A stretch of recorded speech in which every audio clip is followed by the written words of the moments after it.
ഈ ഒരു വാർത്ത ഞാനായിട്ട് നിങ്ങൾക്ക് വിശദീകരിച്ച് തരേണ്ട ആവശ്യമില്ല. കാരണം ഇതിപ്പോൾ കേരളം മൊത്തം സ്പ്രെഡായ ഒരു വാർത്തയാണ്. ഇങ്ങനത്തെ വാർത്തകൾ കണ്ടും കേട്ടുമാണ് നമ്മളിപ്പോൾ ജീവിതം മുന്നോട്ട് കൊണ്ടുപോകുന്നത്. കാരണം നല്ലൊരു വാർത്ത കണ്ടിട്ട് സന്തോഷിക്കുന്നതിനേക്കാൾ ഉപരി ഇത്തരം മോശം പ്രവർത്തികൾ നിറഞ്ഞിട്ടുള്ള വാർത്തകൾ കണ്ട് നമ്മൾ ആനന്ദിക്കുന്ന ഒരു കാലഘട്ടമാണിത്. അത് ഇവിടുത്തെ നിയമവ്യവസ്ഥയുടെ പ്രശ്നമാണ്. അത് കൃത്യമായിട്ട് നമ്മളെ കൺട്രോൾ ചെയ്യാൻ സാധിക്കാത്തത് കൊണ്ടാണ് നമ്മുടെ ഉള്ളിലെ ഭയം എന്ന വികാരം മാറുകയും നമ്മൾ ഇത്തരം പ്രവർത്തികൾ കാണുകയും അതേപോലെ ഇത്തരം പ്രവർത്തികളിലോട്ടൊക്കെ നമ്മളെ നയിക്കുകയും ചെയ്യുന്നത്.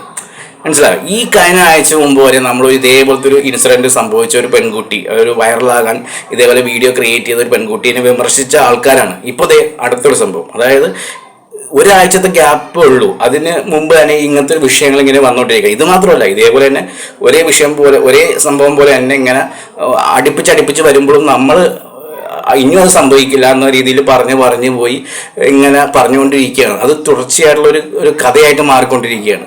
അപ്പോഴും ഈ നിയമവ്യവസ്ഥ നോക്കുകുത്തിയായിട്ട് നമ്മളെ നോക്കി ഇങ്ങനെ ഇരിക്കുന്ന ഒരു അവസ്ഥയിലോട്ട് പോയിക്കൊണ്ടിരിക്കുന്ന ഒരു കാലഘട്ടവും കൂടിയാണ് എന്ന് ഓർമ്മിപ്പിക്കുകയാണ് ഞാൻ.